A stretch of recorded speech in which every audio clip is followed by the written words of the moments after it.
Hi hello ನಮಸ್ತೆ ಎಲ್ಲರಿಗೂ. ಇವತ್ತಿನ ವಿಡಿಯೋ ಬಂದು ಯುಗಾದಿ ಹಬ್ಬದ ಪಾರ್ಟ್ 2 ವಿಡಿಯೋ ಆಗಿರುತ್ತೆ. ಸೊ ಪಾರ್ಟ್ 1 ಆಗಲೇ ಹಾಕಿ 2 ಡೇಸ್ ಆಯಿತು. ಸೊ ಇದು ಹಾಕೋದಕ್ಕೆ ಸ್ವಲ್ಪ ತಡ ಆಯಿತು ಅಂತಲೇ ಹೇಳ್ಬೋದು. ಇನ್ನು ನಾನು ಯುಗಾದಿ ಹಬ್ಬ ಅಂತ ಹೇಳಿದ್ರೆ ಒಬ್ಬಟ್ಟು ಇರಲೇಬೇಕಲ್ವ. ಸೊ ಲಾಸ್ಟು ವ್ಲಾಗಲ್ಲಿ ಒಬ್ಬಟ್ಟಿಗೆ ಲಾಸ್ಟು ಮಾಡಿದ್ದೆ. ಸೊ ಈಗ ನಮ್ಮ ಯಜಮಾನ್ರು ಯಾವಾಗಲೂ ಅಷ್ಟೇ ಪ್ರತಿಯೊಂದು ಹಬ್ಬಗಳಿಗೂ ರಜಾ ಹಾಕೋದಕ್ಕೆ ಟ್ರೈ ಮಾಡ್ತಾರೆ. ಬಟ್ ಹಬ್ಬಕ್ಕೆ ರಜೆ ಏನಾದರೂ ಸಿಕ್ಕಿಲ್ಲ ಅಂತ ಹೇಳಿದ್ರೆ ಅಟ್ಲೀಸ್ಟು ಒಂದು ಮಧ್ಯಾಹ್ನ ಟೈಮಲ್ಲಿ 3 ಅವರ್ಸ್ ರೆಸ್ಟ್ಗೆ ಕೊಡ್ತಾರೆ ಡೈಲಿ ಅಷ್ಟೇ. ಆ ರೆಸ್ಟ್ ಟೈಮಲ್ಲಾದರೂ ಸರಿನೇ ಬಂದು ಮನೇಲಿ ಊಟ ಮಾಡಿಕೊಂಡು ಹೋಗ್ತಾರೆ. ಆವಾಗಾದರೂ ಸ್ವಲ್ಪ ನಮಗೆ ಖುಷಿ ಆಗುತ್ತೆ ಅಂತಲೇ ಹೇಳ್ಬೋದು. ಸೊ ಈ ವರ್ಷ ಅದಕ್ಕೂ ಕೂಡ ಟೈಮು ಸಿಗಲಿಲ್ಲ. ಅದಕ್ಕೆ ಕಾರಣಕ್ಕೋಸ್ಕರ ನಾವು ಮಧ್ಯಾಹ್ನನೇ ಯಾವಾಗಲೂ ಅಷ್ಟೇ ಮಧ್ಯಾಹ್ನನೇ ಅಡುಗೆ ಮಾಡಿಬಿಡ್ತಿದ್ವಿ. ಪ್ರತಿಯೊಂದು ಹಬ್ಬಗಳಿಗೂ ಅಷ್ಟೇನೆ, ನಮ್ಮ ಮನೇಲಿ ಮಾಡಿದ್ರು ಅಷ್ಟೇ, ಅಮ್ಮನ ಮನೇಲಿ ಮಾಡಿದ್ರು ಅಷ್ಟೇನೆ ಮಧ್ಯಾಹ್ನದ ಊಟಕ್ಕೇ ನಾವು ಮಾಡೋದು. ಬಟ್ ಇವತ್ತು ಯಾಕೋ ಗೊತ್ತಿಲ್ಲ, ಅವ್ರು ಇಲ್ಲದೇ ಇರೋದಕ್ಕೆ ಅಂತ ಅಂದ್ಕೊಂಡಿದ್ದೀವಿ. ಬಟ್ ರೀಸನ್ ಗೊತ್ತಿಲ್ಲ.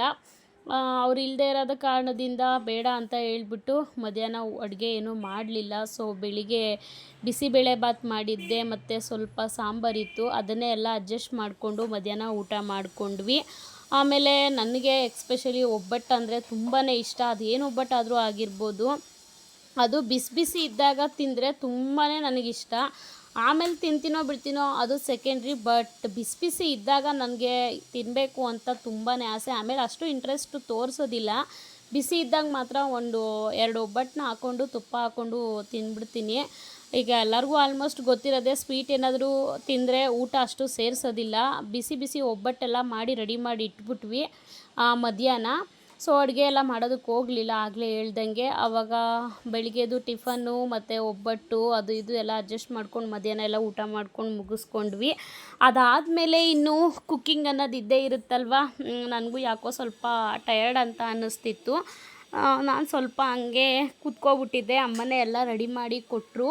ನಮ್ಮ ಮನೇಲಾದರೂ ಅಷ್ಟೇ, ಇಲ್ಲಿ ಅಮ್ಮನ ಮನೆಗೆ ಹೋದರೂ ಅಷ್ಟೇ ಯಾವಾಗಲೂ ನಾನೇ ಅಡುಗೆ ಮಾಡೋದು. ಅಮ್ಮ ಎಲ್ಲ ರೆಡಿ ಮಾಡಿಕೊಡ್ತಾರೆ, ಎಲ್ಲನೂ ಕಟ್ಟಿಂಗ್ ಎಲ್ಲ ಮಾಡಿಕೊಡ್ತಾರೆ, ರುಬ್ಬಿ ಕಟ್ ಮಾಡಿ ಎಲ್ಲ ಕೊಡ್ತಾರೆ. ಮಸಾಲೆ ಎಲ್ಲ ಹಾಕ್ಕೊಡೋದೆಲ್ಲ ನಾನೇ, ಎಲ್ಲ ಕಟ್ ಮಾಡಿ ರುಬ್ಬಿ ಎಲ್ಲ ಕೊಡ್ತಾರೆ. ಇನ್ನು ಒಲೆ ಮುಂದೆ ನಿಂತ್ಕೊಂಡು ಮಾಡೋದು ಒಂದೇ ಅಲ್ವಾ. ಸೊ ಎಲ್ಲ ರೆಡಿ ಮಾಡಿ ಇಟ್ಟಿದ್ರು. ಅಷ್ಟೊತ್ತಿಗೆ ನಾನು ಸ್ವಲ್ಪ ಹೊತ್ತು ಸುಮ್ಮನೆ ಕೂತ್ಬಿಟ್ಟಿದ್ದೆ. ಆಮೇಲೆಲ್ಲ ಎದ್ದು ಎಲ್ಲ ಒಂದೊಂದೇ ಅಡುಗೆ ಎಲ್ಲ ಮಾಡಿ ಮುಗಿಸ್ಕೊಡೋಣ ಅಂತ ಹೇಳ್ಬಿಟ್ಟು ಮಾಡ್ತಾಯಿದ್ದೆ.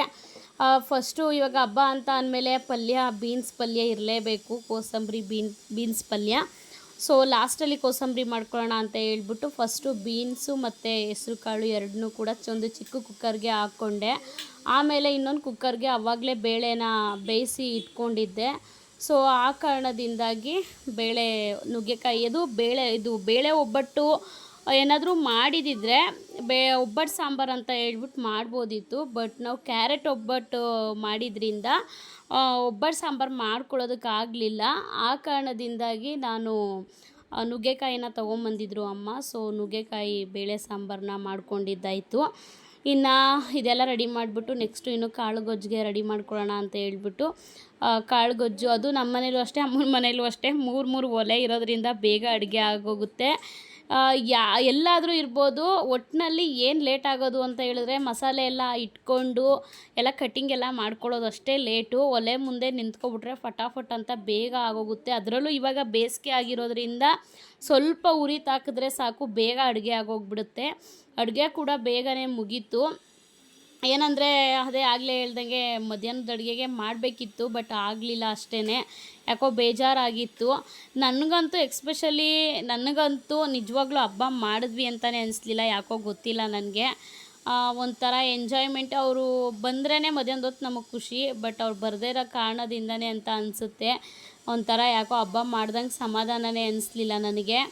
ಸೊ ಇನ್ನು ಎಲ್ಲ ಅಡುಗೆ ಮಾಡ್ಕೊಳ್ಳೋಣ ಅಂತ ಹೇಳ್ಬಿಟ್ಟು ಅಡುಗೆ ಎಲ್ಲ ಮಾಡಿ ಎಲ್ಲ ರೆಡಿ ಮಾಡ್ಕೊಂಡಾಯಿತು. ಇನ್ನು ಅಡುಗೆ ಏನೇನು ಮಾಡಿದ್ವಿ ಅಂತ ಹೇಳಿದ್ರೆ ಫಸ್ಟು ಲಾಸ್ಟಲ್ಲಿ ಕೋಸಂಬರಿನ ಮಾಡಿಕೊಂಡೆ. ಸ್ವಲ್ಪ ಸೌತೆಕಾಯಿ ಕಮ್ಮಿ ಆಯಿತು ಅಂತ ಅನಿಸುತ್ತೆ. ಅದಾದಮೇಲೆ ಇನ್ನು ಬೀನ್ಸ್ ಪಲ್ಯ ಮತ್ತು ಬೀನ್ಸು ಮತ್ತು ಹೆಸ್ರು ಕಾಳು ಹಾಕ್ಬಿಟ್ಟು ಬೀನ್ಸ್ ಪಲ್ಯನ ಮಾಡ್ಕೊಂಡಿದ್ದೆ. ಪಲ್ಯ ಮಾತ್ರ ಎಷ್ಟು ಚೆನ್ನಾಗಿತ್ತು ಅಂತ ಅಂದರೆ ನಿಜವಾಗ್ಲೂ ಬೀನ್ಸ್ ಪಲ್ಯ ಹಂಗೂ ಹೇಳ್ತಾಯಿದ್ರು ಇಷ್ಟು ವರ್ಷದಿಂದ ಮಾಡ್ತಾಯಿದ್ವಿ, ಏನೋ ಒಂಥರ ಇವತ್ತು ಸ್ಪೆಷಲಾಗಿದೆಯಲ್ಲ ಅಂತ ಹಂಗೂ ರೇಗಿಸ್ತಾಯಿದ್ರು ನಮ್ಮ ಮನೆಯವರು. ಏನು ಸ್ಪೆಷಲ್ಲು ಮಾಡೋ ಥರನೇ ಮಾಡಿದ್ದೀನಪ್ಪ ಅಂತ ನಾನು ಹೇಳ್ತಾಯಿದ್ದೆ. ತುಂಬಾ ಚೆನ್ನಾಗಿತ್ತು ಬೀನ್ಸ್ ಪಲ್ಯ. ಇನ್ನು ಅದಾದಮೇಲೆ ಈ ಕಡೆ ಲಾಸ್ಟು ಕುಕ್ಕರಲ್ಲಿ ಕಾಳು ಗೊಜ್ಜನ್ನ ಇಟ್ಕೊಂಡಿದ್ದೆ. ಇನ್ನು ಸಾಂಬಾರು ಎಲ್ಲ ಬೇಯ್ತಾಯಿತ್ತು. ಅದು ಸ್ವಲ್ಪ ನುಗ್ಗೆಕಾಯಿ ಬೇಯೋ ತನಕ ಅಷ್ಟೇ ಅಲ್ವಾ. ಇನ್ನು ಬೇಳೆ ಜೊತೆಗೆ ನುಗ್ಗೆಕಾಯಿನೂ ಕೂಡ ಕೂಗಕ್ಕೆ ಹಾಕ್ಬಿಟ್ರೆ ಪೂರ್ತಿ ನುಗ್ಗೆಕಾಯಿ ಎಲ್ಲ ಕಲಸೋಗುತ್ತೆ ಅಂತ ಹೇಳ್ಬಿಟ್ಟು ಬೇಳೆ ಸಪ್ರೇಟಾಗಿ ಬೇಯಿಸ್ಕೊಂಡಿದ್ವಿ ಅಲ್ವಾ. ಹಂಗೆ ಒಗ್ಗರಣೆ ಎಲ್ಲ ಹಾಕಿದ್ಮೇಲೆ ನುಗ್ಗೆಕಾಯಿನ ಹಾಕಿದ್ದೆ. ಸ್ವಲ್ಪ ಒಂದೆರಡು ಕುದಿ ಬಂದರೆ ಬೆಂದೋಗ್ಬಿಡುತ್ತೆ ನುಗ್ಗೆಕಾಯಿ. ಸೊ ಅದು ಕುದೀಲಿ ಅಂತ ಹೇಳ್ಬಿಟ್ಟು ಇಟ್ಕೊಂಡು ಲಾಸ್ಟಿಗೆ ಕಾಳುಗೊಜ್ಜು ಇಟ್ಕೊಂಡಿದ್ದೆ. ಕಾಳುಗೊಜ್ಜು ಒಂದು 3ರಿಂದ 4 ಕೂಗನ್ನ ಕೂಗಿಸ್ಕೊಂಡೆ. ನಾವು ಕಾಳುಗೊಜ್ಜು ಯಾವಾಗಲೂ ಅಷ್ಟೇ ಜಾಸ್ತಿ ತೆಳು ಮಾಡಲ್ಲ, ಗಟ್ಟಿಗೆ ಮಾಡೋದು. ಒಬ್ಬೊಬ್ಬರು ತುಂಬ ತೆಳು ಮಾಡ್ತಾರೆ. ಸೊ ನಾನು ಯಾವಾಗಲೂ ಇದೇ ಮೆಥಡಲ್ಲೇ ಮಾಡೋದು.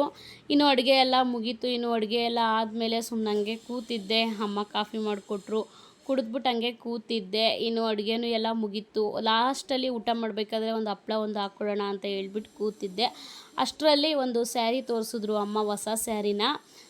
ಏನು ಸೀರೆ ಇದು ಅಂತ ಕೇಳಿದ್ದಕ್ಕೆ, ಇವಾಗ ರಂಜಾನ್ ಬರ್ತಾ ಇರೋದ್ರಿಂದ ಇವರು ಅಮ್ಮನ ಫ್ಯಾಕ್ಟ್ರಿಲಿ ಮುಸ್ಲಿಮ್ಸ್ ಅವರಿದ್ದಾರೆ. ಬಟ್ ಅವರೇನೋ ಸ್ಯಾರಿನ ಕೊಟ್ರಂತೆ. ಅಲ್ಲಿ ಕೆಲಸ ಮಾಡೋ ಅಮ್ಮನ ಫ್ಯಾಕ್ಟ್ರಿಲಿ ಕೆಲಸ ಮಾಡೋ ಲೇಡೀಸ್ಗಳಿಗೆಲ್ಲ ಸೀರೆನ ಕೊಟ್ರಂತೆ. ಅದನ್ನು ತೋರಿಸ್ತಾಯಿದ್ರು, ನಮ್ಮ ಫ್ಯಾಕ್ಟ್ರಿಲಿ ಕೊಟ್ಟರು ಅಂತ ಹೇಳ್ಬಿಟ್ಟು. ನೋಡು ಚೆನ್ನಾಗಿದೆಯಾ ಅಂತ ಹೇಳ್ಬಿಟ್ಟು ತೋರಿಸಿದ್ರು. ಚೆನ್ನಾಗಿದೆ ಅಂತ ಹೇಳ್ಬಿಟ್ಟು ನಾನು ಪಲ್ಲು ಬ್ಲೌಸು ಎಲ್ಲ ಓಪನ್ ಮಾಡಿ ನೋಡ್ತಾಯಿದ್ದೆ. ಆಮೇಲೆ ಅದಾದಮೇಲೆ ಎಲ್ಲ ಪಲ್ಯ, ಕೋಸಂಬರಿ, ಒಬ್ಬಟ್ಟು ಎಲ್ಲ ಒಂದು ಪ್ಲೇಟ್ಗೆ ಸ್ವಲ್ಪ ಸ್ವಲ್ಪ ಹಾಕ್ಕೊಂಡು ಟೇಸ್ಟ್ ನೋಡೋಣ ಅಂತ ಹೇಳ್ಬಿಟ್ಟು ಎಲ್ಲ ಒಂದು ಚಿಕ್ಕ ಪ್ಲೇಟ್ಗೆ ಸ್ವಲ್ಪ ಸ್ವಲ್ಪ ಹಾಕ್ಕೊಂಡು ಟೇಸ್ಟ್ ಎಲ್ಲ ನೋಡೋಣ ಅಂತ ಹೇಳ್ಬಿಟ್ಟು ನೋಡ್ತಾಯಿದ್ದೆ. ಸೊ ನನಗೆ ಅಷ್ಟಕ್ಕೆ ಹೊಟ್ಟೆ ತುಂಬೋಯ್ತು. ಇನ್ನು ಅಮ್ಮ ಕಾಫಿ ಮಾಡಿಕೊಟ್ರು, ಕುಡ್ದಿದ್ದಕ್ಕೆ ಅಷ್ಟಕ್ಕೆ ಪೂರ್ತಿ ಹೊಟ್ಟೆ ತುಂಬ್ಕೊಂಬಿಡ್ತು ನನಗೆ. ಇನ್ನು ನನ್ನ ತಮ್ಮನಿಗೆ, ನಮ್ಮ ಅಮ್ಮನಿಗೆ ಮತ್ತು ನನ್ನ ಮಕ್ಳಿಗೆ 4 ಜನನೂ ಕೂರಿಸ್ಬಿಟ್ಟು ಊಟನ ಬಡಿಸ್ದೆ. ಊಟ ಮಾಡ್ಕೊಳ್ಳಿ ನೀವು ಅಂತ ಹೇಳ್ಬಿಟ್ಟು. ನೀನು ತಿನ್ನು ಅಂತ ಅಮ್ಮ ಕರೆದ್ರು. ಇಲ್ಲ, ನಾನು ಅವ್ರು ಬಂದಮೇಲೆ ಊಟ ಮಾಡ್ತೀನಿ, ನಮ್ಮ ಯಜಮಾನ್ರು ಬಂದಮೇಲೆ ಅಂತ ಹೇಳ್ಬಿಟ್ಟು ಅವ್ರಿಗೆ ಮಾತ್ರ ಊಟ ಬಡಿಸ್ಬಿಟ್ಟು ತಲೆ ತಿಂತಾಯಿದ್ದೆ 4 ಜನಕ್ಕೂ. ಊಟ ಹೇಗಿದೆ ಅಂತ ಹೇಳ್ಬಿಟ್ಟು 4 ಜನಕ್ಕೂ ಸಿಕ್ಕಾಬಟ್ಟೆ ತಲೆ ತಿಂತಾಯಿದ್ದೆ ನಾನು.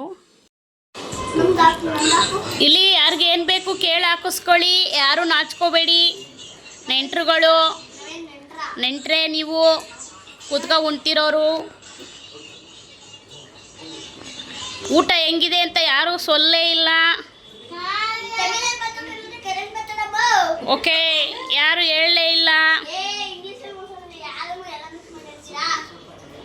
ತಿನ್ರೋ.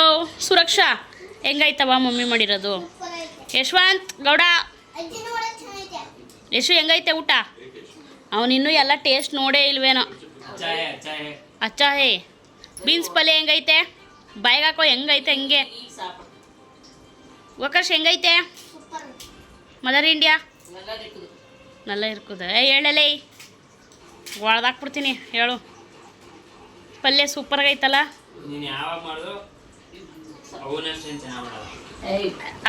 ಅಲ್ಲೇ ನಿಜ ಹೇಳು. ನೀನು ಅದೇ ಮುಟ್ಕ ಹೇಳ,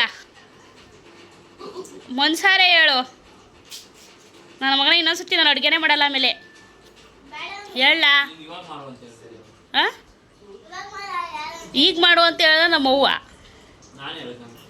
ನೋಡವ, ನಾನು ಹಬ್ಬಕ್ಕೆ ಬರೀಕಿಲ್ಲ, ತಗೋ ಇನ್ನೊಂದ್ಸತಿ. ನಾವು ಬರಲ್ಲ ಬಿಡು. ಈಗಲೇ ಹಿಂಗೆ ಆಡ್ತಾನೆ. ಅವ್ನು ಹೆಂಡ್ರು ಬಂದಮೇಲೆ ಇನ್ನೆಂಗೆ ಆಡೋನೋ ಕಾಣೆ ಅವನು. ಮದುವೆನೇ ಮಾಡ್ಸೋದು ಬೇಡ ಅಲ್ವವ್ವ? ಅವ ಮದುವೆನೇ ಮಾಡ್ಸೋದು.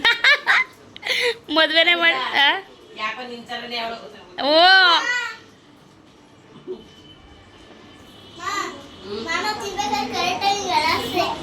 ಒಡಿ ಬುಂಡ ಗಡಿಬೇಕು ಹಂಗೆ ಪಿಣ್ಣಿಗೆ.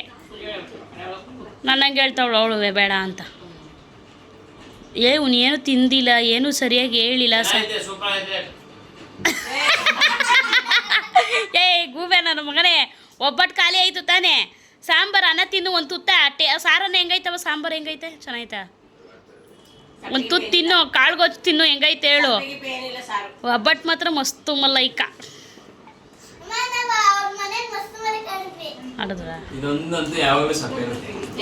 ಅದಕ್ಕೆ ನಿನ್ಗೆ ಉಪ್ಪು ಸೋರ್ದಿರೋದು ಅಷ್ಟೊಂದ. ಸರಿಯಾಗೈತಾ? ತುಪ್ಪ ಹಾಕಿದ್ದೀನಿ ಕಣೋ. ನೀವು ಎತ್ತಕ್ಕೆ ನೋಡ್ತಿದ್ನವ ಊಟ ಬಿಡಿಸ್ಬೇಕಾರೆ.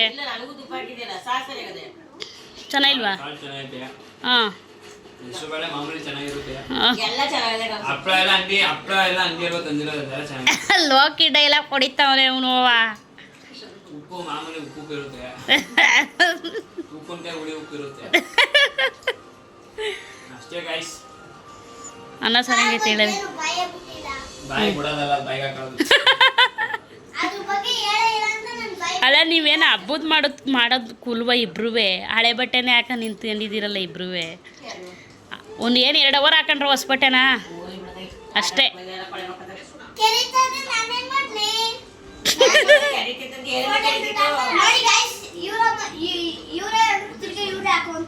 ನೋಡಿ ಈವಮ್ಮ ಅಂತ ಅವನೆಲ್ಲವ ನನ್ನ ಯಾಕ್ಲಾ ನೀರು ಹಾಕಳ್ದಂಗೆ ಕುಡ್ದ್ಬಿಟ್ಟವನೆಲ್ಲವನು.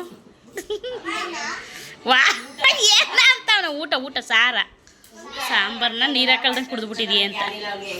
ಯಶವಂತ್ ಹಪ್ಪಳ ಈಸ್ಕೊಳ್ಳೋದು ನನಗೆ ಕೊಡ್ತಾಳೆ ನನ್ನ ಮಗಳು. ಅಲ್ಲೇ ನೀನಾ ಶೇಪ್ ಔಟ್ ಮಾಡೋದು ನನಗೆ ಒಂದೇ ಸತಿ ಬೇಡ, ನನಗೆ ಕಳ್ಸ್ಕೊ ತಿನ್ನು ನೀನೇ.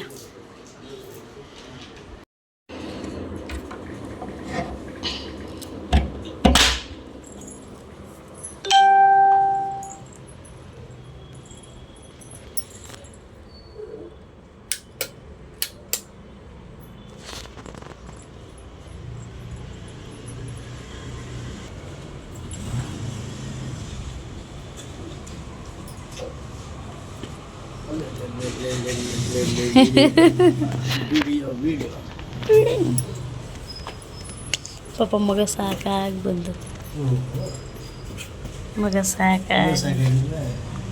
ಸಾಕಾಗಿಲ್ಲ.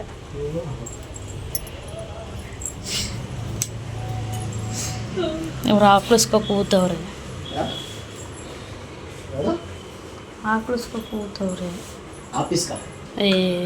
ಕಿವಿಡು ಆಕಳಿಸ್ಕೊ ಕೂತವ್ರೆ ಅಂದರೆ ಆಫೀಸಾ ಅಂತ. ಇನ್ನು ತಲೆ ತಿಂತಾ ಇದ್ದಿದ್ದಕ್ಕೆ ಹಂಗಿದೆ ಹಿಂಗಿದೆ ಅಂತ ಹೇಳ್ಬಿಟ್ಟು ಆಡ್ಕೋತಾ ಇದ್ರು. ನನಗೆ ರೇಗಿಸ್ಕೊಂಡು ಊಟ ಎಲ್ಲ ಬಡಿಸ್ದೆ ಅವ್ರಿಗೆ. ಹಂಗೂ ನಾನು ಯಾವಾಗಲೂ ನಮ್ಮ ಯಜಮಾನ್ರು ಬಿಟ್ಟು ಊಟ ಮಾಡಲ್ಲ ಅಂತ ಗೊತ್ತು. ಅದರಲ್ಲೂ ಈ ಪಲ್ಯ ಅದು ಇದು ಎಲ್ಲ ತಿಂದಿದ್ದಕ್ಕೆ ನನಗೆ ಫುಲ್ ಲೋಡ್ ಆಯಿತು. ಇನ್ನು ಬಿಡು ಅವ್ರು ಬಂದಮೇಲೆ ಒಟ್ಟಿಗೆ ಊಟ ಮಾಡ್ಕೊಳ್ಳೋಣ ಅಂತ ಹೇಳ್ಬಿಟ್ಟು ಅವ್ರ ಜೊತೇಲಿ ಕೂತ್ಕೊಂಡು ಪಲ್ಯ ಎಲ್ಲ ಆವಾಗಲೇ ತಿಂದಿದ್ನಲ್ಲ, ತಿನ್ನೋದಕ್ಕಾಗಲಿಲ್ಲ. ಸೊ ಒಂದು ಸ್ವಲ್ಪ ಅನ್ನ ಸಾಂಬಾರು ತಿಂದುಬಿಟ್ಟು ಊಟ ಮಾಡಿಬಿಟ್ಟು ಎದ್ದಿದ್ದಾಯಿತು. ಇನ್ನು ಸಾಕಾಗಿ ಅಷ್ಟೊತ್ತಲ್ಲಿ ಬಂದಾಗ ಎಷ್ಟು ಬೇಜಾರಾಗುತ್ತೆ ಅಂತ ಹೇಳಿದ್ರೆ, ಈಗ ಸುಮಾರು ಒಂದೊಂದು ಇದರಲ್ಲೆಲ್ಲ ನಾನು ಇನ್ಸ್ಟಾಗ್ರಾಮ್ ರೀಲ್ಸಲ್ಲಿ ವೀಡಿಯೋಸೆಲ್ಲ ನೋಡಿದ್ದೀನಿ. ಹೆಣ್ಮಕ್ಳು ಪರಿಸ್ಥಿತಿ ಯಾವ ಹಬ್ಬ ಇರಲಿ, ಹುಣ್ಣಿಮೆ ಇರಲಿ, ಏನೇ ಇರಲಿ, ಪ್ರತಿಯೊಂದು ದಿನ ಬರ್ಡೇ ಇರಲಿ, ಆ್ಯನಿವರ್ಸರಿ ಇರಲಿ, ಯಾವಾಗಲೂ ಹೆಣ್ಮಕ್ಳು ಜೀವನ ಇದೇ ಥರ ಇರುತ್ತೆ ಅಂತ ಆಗ್ತಾರೆ. ಬಟ್ ಗಂಡು ಮಕ್ಳು ಜೀವನವೂ ಅಷ್ಟೇ ಅಲ್ವಾ. ನಮ್ಮ ಯಜಮಾನ್ರು ಕೂಡ ಬೇರೆಯವರು ಗೊತ್ತಿಲ್ಲ ನನಗೆ. ನಮ್ಮ ಯಜಮಾನ್ರು ಕೂಡ ಯಾವ ಹಬ್ಬ ಇರಲಿ, ಹುಣ್ಣಿಮೆ ಇರಲಿ, ಯಾವ ಬರ್ಡೇ ಇರಲಿ, ಆ್ಯನಿವರ್ಸರಿ ಇರಲಿ, ಯಾವುದು ಸ್ಪೆಷಲ್ ಅಲ್ಲ ಅವ್ರಿಗೆ. ಏನಾದರೂ ಸ್ಪೆಷಲ್ ಡೇ ಹೇಳಿದ್ರೆ ಅವ್ರಿಗೆ ಅವ್ರು ಹೇಳೋದು ಒಂದೇ ಮಾತು, ನಾವು ಕೆಲಸದಲ್ಲೇ ನಾವು ದೇವ್ರನ್ನ ನೋಡೋಣ ಕಣಮ್ಮ ಅಂತ ಅದೊಂದೇ ಮಾತು ಹೇಳ್ತಾರೆ. ಅದೊಂದು ನನಗೆ ನಿಜವಾಗ್ಲೂ ತುಂಬಾ ಖುಷಿ ಕೊಡುತ್ತೆ ಅಂತ ಹೇಳ್ಬೋದು. ಅವರು ಒಂಥರ ಅದು ಅವ್ರು ಹೇಳ್ತಾರೆ, ಬಟ್ ಅದನ್ನು ನಾವು ನೋಡ್ತಿದ್ರೆ ನಮಗೊಂಥರ ಬೇಜಾರಾಗುತ್ತೆ. ಹಬ್ಬದ ದಿನವೂ ರೆಸ್ಟ್ ಇಲ್ಲ ಅವ್ರಿಗೆ ಅಂತ ಹೇಳ್ಬಿಟ್ಟು ಬೇಜಾರಾಗುತ್ತೆ. ನಾನು ಹಂಗೂ ಸಾಕಾಗಿ ಬಂದಿದ್ದೀರಾ ಅಂತ ನಾನಂದರೆ, ನೀವು ಸಾಕಾಗಿಲ್ವಾ ಮನೇಲಿ ಅಂತ ನಮ್ಮನ್ನೇ ಕೇಳ್ತಾರೆ. ಅದು ಯಾವುದೋ ಜನ್ಮದ್ದು ಪುಣ್ಯ ಅಂತ ಅಂದ್ಕೊತೀನಿ ನಾನು. ಪುಣ್ಯ ಮಾಡಿದ್ದೀನಿ ಅಂತ ಅಂದ್ಕೊತೀನಿ ನಿಜವಾಗ್ಲೂ. ಇನ್ನು ಅವರು ನಾನು ಯಾವಾಗಲೂ ಜೊತೆಲೇ ಕೂತ್ಕೊಂಡು ಊಟ ಮಾಡೋದಲ್ವ. ಸೊ ಊಟ ಎಲ್ಲ ಮುಗಿದಾದ್ಮೇಲೆ ಅಮ್ಮ ಮಿಕ್ಕಿದ್ದೆಲ್ಲ ಜಾಸ್ತಿ ಮಾಡಿದ್ಯಾ ತೊಗೊಂಡೋಗು ನೀನೇ ಹಂಗೆ ಹಿಂಗೆ ಅಂತ ಬೈಕೊಂಡು ಅಮ್ಮ ಎಲ್ಲ ನನಗೆ ಪ್ಯಾಕ್ ಮಾಡ್ತಾಯಿದ್ರು ಊಟ ಎಲ್ಲನೂ. ಇನ್ನು ಎಲ್ಲ ಪ್ಯಾಕ್ ಮಾಡಿಸ್ಕೊಂಡು ವಾಪಸ್ ರಿಟರ್ನ್ ನಮ್ಮನೆಗೆ ಬಂದಿದ್ದಾಯಿತು. ಯಾವಾಗಲೂ ಅಷ್ಟೇ, ಅದು ಪಕ್ಕದಲ್ಲಿರೋದಕ್ಕೆ ಅಮ್ಮ ಹಂಗೂ ಅಂತಾರೆ, ಎಲ್ಲ ಹಬ್ಬಕ್ಕೂ ಬರ್ತೀಯಾ, ಒಯ್ತೀಯಾ, ಬೆಳಿಗ್ಗೆ ಬರ್ತೀಯಾ, ನೈಟು ಹೋಗ್ಬಿಡ್ತೀಯಾ, ನಿಮ್ಮ ಯಜಮಾನ್ರು ಬಂದಿದ್ದ ತಕ್ಷಣ 1 ದಿನ 2 ದಿನ ಇರಲ್ಲ ಅಂತೀಯಾ, ಹಂಗೆ ಹಿಂಗೆ ಅಂತ ಹೇಳ್ತಾನೆ ಇರ್ತಾರೆ. ನಾನು ಹಂಗೂ ರೇಗಿಸ್ತಾ ಇರ್ತೀನಿ. ಹಂಗಾರೆ ದೂರ ಎಲ್ಲಾದರೂ ಬೇರೆ ಏರಿಯಾದಲ್ಲಿ ಎಲ್ಲಾದರೂ ಮನೆ ಮಾಡ್ಕೊಬಿಡೋಣವಾ ಅಂತ ಹಂಗೂ ರೇಗಿಸ್ತಾ ಇರ್ತೀನಿ. ಬೇಡ ಅಂತ ಅಂತಾರೆ. ಮತ್ತು ಇಲ್ಲಿರೋದಕ್ಕೆ ತಾನೇ ಹಿಂಗೆ ಬಂದು ಹಿಂಗೆ ಹೋಗೋದು, ದೂರ ಇದ್ದರೆ ಒಂಥರ ಅದೇನೋ ಹೇಳ್ತಾರಲ್ಲ ಆ ಥರ ಅಂತ ಹೇಳ್ಬಿಟ್ಟು ನಾನು ಹಂಗೂ ಹೇಳ್ತಾ ಇರ್ತೀನಿ. ಇನ್ನು ಮಕ್ಕಳು ಪಾಪ ಇಬ್ಬರು ಮಲ್ಕೋಬಿಟ್ಟಿದ್ರು. ಎದೋಳ್ರು ಅಂತ ಹೇಳ್ಬಿಟ್ಟು ಇಬ್ಬರೂ ಎಬ್ಬರಿಸ್ಕೊಂಡು, ಇನ್ನೇನಕ್ಕಂದರೆ ಇಲ್ಲಿ ಬಿಟ್ಟು ಹೋದರೆ ಪಾಪ ಅಮ್ಮ ಬೆಳಗ್ಗೆ ಕೆಲ್ಸಕ್ಕೆ ಹೋಗಬೇಕು, ನಾವು ಮತ್ತೆ ಇಲ್ಲಿ ಬಂದು ಮಕ್ಳನ್ನ ಕರ್ಕೊಂಬಂದು ರೆಡಿ ಮಾಡಿ ಸುಮ್ಮನೆ ಹಿಂಸೆ ಆಗುತ್ತೆ. ರಜೆ ಇತ್ತು ಅಂದರೆ ಪರವಾಗಿಲ್ಲ ಬಿಟ್ಟು ಬರ್ಬೋದು, ಅವ್ರಿಗೂ ರಜೆ ಇಲ್ಲ ಮಕ್ಳಿಗೂ ರಜೆ ಇಲ್ಲ ಅಂತ ಅಂದಾಗ ಒಂಥರ ಬೇಜಾರು. ಸೊ ಆ ಕಾರಣದಿಂದಾಗಿ ಮಕ್ಕಳನ್ನು ಎಬ್ಬರಿಸ್ಕೊಂಡು ಕರ್ಕೊಂಡು ಕೆಳಗಡೆ ಬಂದಿದ್ದಾಯಿತು. ಇನ್ನು ಹೊಸ ಬಟ್ಟೆಗಳೆಲ್ಲ ಇನ್ನು ಎಲ್ಲ ಕೈಯಲ್ಲೇ ಪಾಪ ಅಮ್ಮನಿಗೆ ಕೊಟ್ಟರೆ ಅವ್ರ ಕೆಲಸದಿಂದ ಬಂದು ಅವ್ರ ಬಟ್ಟೆ ಒಕ್ಕೊಳ್ಳೋದಕ್ಕೆ ಅವ್ರಿಗೆ ಟೈಮ್ ಇರಲ್ಲ. ಇನ್ನು ಅದ್ರ ಜೊತೆಗೆ ಏನಕ್ಕೆ ಅಂತ ಹೇಳ್ಬಿಟ್ಟು ನಾನು ಹೊಸ ಬಟ್ಟೆಗಳನ್ನೆಲ್ಲ ನಾನು ಕೈಯಲ್ಲೇ ವಾಶ್ ಮಾಡೋದು, ಮಿಷಿನ್ಗೆಲ್ಲ ಹಾಕೋದಿಲ್ಲ ಹೊಸ ಬಟ್ಟೆಗಳನ್ನ. 1-2 ವಾಶು ಕೈಯಲ್ಲೇ ವಾಶ್ ಮಾಡ್ತೀನಿ, ಆಮೇಲೆ ಮಿಷಿನ್ಗೆ ಹಾಕ್ಕೋತೀನಿ. ಆ ಬಟ್ಟೆ ಎಲ್ಲ ತೊಗೊಂಡು ಊಟ ಎಲ್ಲ ತೊಗೊಂಡು ವಾಪಸ್ ನಮ್ಮ ಮನೆಗೆ ಬಂದಿದ್ದಾಯಿತು. ಇವತ್ತಿನ ದಿನವೂ ನಮ್ಮ ಯಜಮಾನ್ರು ಇಲ್ಲದೇ ಚೆನ್ನಾಗಿರಲಿಲ್ಲ ಅಂತ ಹೇಳೋದಕ್ಕೆ ಇಷ್ಟಪಡ್ತೀನಿ. ಸೊ ಈ ವಿಡಿಯೋ ಏನಾದರೂ ನಿಮ್ಗೆ ಇಷ್ಟ ಆಯಿತು ಅಂದರೆ ದಯವಿಟ್ಟು ಒಂದು ಲೈಕ್ ಮಾಡಿ ಅಂತ ಹೇಳೋದಕ್ಕೆ ಇಷ್ಟಪಡ್ತೀನಿ. ಯಾರಾದರೂ ಹೊಸ್ದಾಗಿ ನನ್ನ ಚಾನಲ್ನ ನೋಡ್ತಿದ್ರೆ ಸಬ್ಸ್ಕ್ರೈಬ್ ಮಾಡ್ಕೊಂಡು ನೋಡಿ ಅಂತ ಹೇಳ್ತಾ ಇವತ್ತಿನ ಈ ವಿಡಿಯೋನ ನಾನು ಇಲ್ಲಿಗೆ ಎಂಡ್ ಮಾಡ್ತಾ ಇದ್ದೀನಿ. ಮತ್ತೆ ನಾಳೆ ವಿಡಿಯೋದಲ್ಲಿ ಭೇಟಿ ಆಗೋಣ. Thank you for watching. Bye.